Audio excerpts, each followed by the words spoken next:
दोस्तों, आज फिर लेकर आए हैं एक ऐसा ही वाक्य कि बड़े बुजुर्ग कहते हैं कि कोई परेशानी किसी इंसान या किसी जीव जंतु पर आती है तो पहले तो वो एक को ही ग्रसित करती है या परेशान करती है, लेकिन फिर बाद में हमारा पूरा परिवार, पूरा गांव, पूरा शहर उसकी चपेट में आ जाता है। और या फिर सारे ही पशुओं के समूह, जैसे बीमारियां हो गई। तो ऐसे ही एक समस्या के ऊपर है ये कहानी। तो एक गांव में एक किसान रहता था, जमींदार। तो उसके घर में एक चूहा रहता था और एक बकरा, एक मुर्गा और एक कबूतर। तो एक दिन क्या हुआ कि किसान उस चूहे से बहुत परेशान था, क्योंकि चूहा उनके काम की चीज़ों को काट दिया, कुतर दिया करता था। तो किसान ने सोचा कि इस चूहे को मारना या उसे जंगल में छोड़ आना ही ठीक होगा। तो किसान बाजार से जाकर एक चूहेदानी खरीद कर लाते हैं। तो कबूतर मुर्गे से बोलता है कि किसान चूहे के लिए चूहेदानी लेकर आए हैं। तो मुर्गा बोलता है, इसमें मेरी क्या दिक्कत है, मुझे क्या है, चूहे की परेशानी है। तो उसी तरह फिर मुर्गा बकरे से बोलता है कि किसान चूहे के लिए चूहेदानी लाया है बाजार से। तो बकरा भी यही बोलता है, इससे मुझे क्या परेशानी है, चूहे को परेशानी है। तो एक दिन क्या हुआ, किसान ने चूहे को फंसाने के लिए वो चूहेदानी लगा रखी थी। तो उसमें गलती से सांप फंस गया। सांप फंसने के बाद अंधेरी रात थी।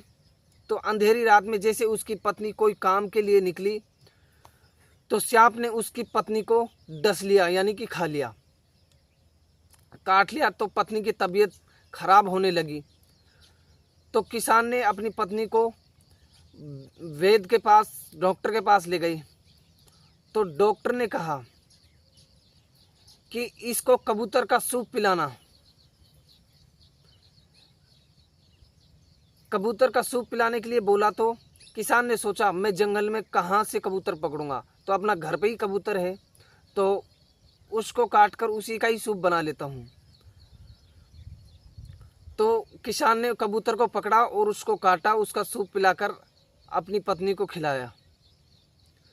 उसके बाद पत्नी की तबीयत ठीक होने लगी। किसान के रिश्तेदार, मिलने वाले उससे, उसकी पत्नी से मिलने के लिए आए। तो किसान ने सोचा कि यार जमींदारों की, अपने मिलने वालों की खाने पीने की व्यवस्था की जाए। तो किसान ने घर में मुर्गा था जो, उसको काटकर अपने मेहमानों को खिला दिया। तो कुछ दिन बीतते गए तो किसान की पत्नी की तबीयत और ठीक हो गई। तो उसे खुशी हुई। उसने सोचा कि अपने कुछ गांव वाले पड़ोसियों को भी खाना खिला देता हूँ। तो किसान ने बकरे को पकड़ा, बकरे को पकड़कर काटा और अपने गांव वालों को खिला दिया। खिलाने के बाद गांव वाले खुश हुए और किसान की पत्नी ठीक हो गई। तो इस कहानी से हमें यही समझ आता है कि हमें किसी एक आदमी की परेशानी को सबकी परेशानी समझना चाहिए, क्योंकि वो परेशानी आज छोटी है लेकिन कल बड़ी होगी, और सभी की परेशानी है वो, किसी दिन हम सबको चपेट में लेगी। तो जिस बकरे और मुर्गे और कबूतर ने बोला था कि चूहे को चूहेदानी लाए, लेकिन चूहा बच गया, लेकिन कबूतर, मुर्गा और बकरे तीनों कट गए। तो ऐसा ही है, जिसको कोई परेशानी आती है या प्रॉब्लम आती है ज़िंदगी में, तो वो शायद उससे बच निकलता है। आम लोग उससे नहीं बच कर निकलते, क्योंकि वो उसे सीरियस नहीं लेते। हमें हर परेशानी को सीरियस लेना चाहिए। तो ऐसे ही ज़िंदगी में कुछ परेशानियों को सीरियस लेना चाहिए। तो ये छोटी सी एक कहानी थी। अगर आपको पसंद आई हो तो हमारे शान स्टोरी स्टूडियो यूट्यूब चैनल को सब्सक्राइब करें, लाइक करें और कमेंट में अपनी राय ज़रूर दें और ऐसे ही हमारे वीडियो को देखते रहें। जय हिंद।